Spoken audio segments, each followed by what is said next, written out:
हर दिल के अरमान, हर घर के शान, हर माता बहन के पसंद। विजय शाह, जी हाँ विजय शाह, जो केवल शाह के बेटा है। भाई विजय शाह जो शिक्षित, कर्मठ, जुझारू, लगनशील, समाजसेवी एवं युवा प्रत्याशी है। तो अब की बार अपना एक मत भाई विजय शाह को देकर गंगटी पंचायत के वार्ड नंबर 8 से भारी मतों से विजयी बनावे।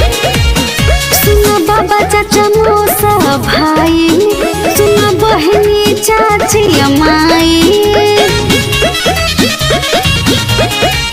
सुनो बाबा चाचा मौसा भाई, चाची बहनी मौसी अमाई, अपने क्षेत्र का विकास कराना है। विजय शाह जिंदाबाद। विजय शाह के वार्ड सदस्य बनाना है। हाँ गंगटी वार्ड 8 से न को जिताना है। जी हाँ, बिपिन चौधरी का नारा है विजय भाई हमारा है। तो अब की बार वार्ड नंबर 8 से वार्ड सदस्य पद के रूप में भाई विजय शाह को ही जिताएं और अपने वार्ड 8 का सर्वांगीण विकास कराएं।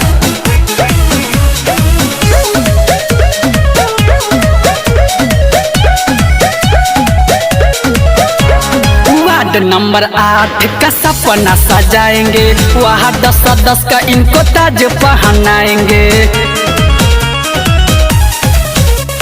वार्ड नंबर 8 का सपना सजाएंगे, वार्ड 10 का इनको ताज पहनाएंगे। घरे घरे सबको समझाना है।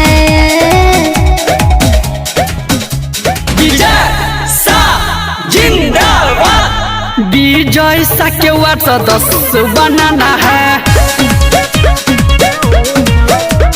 गंगटी वार्ड 8 से न को जिताना है। विजय शाह जिंदाबाद। वार्ड नंबर 8 के समस्त जनता जिंदाबाद। गंगटी पंचायत रामपुर खुर्द वार्ड नंबर 8 की जनता जिंदाबाद।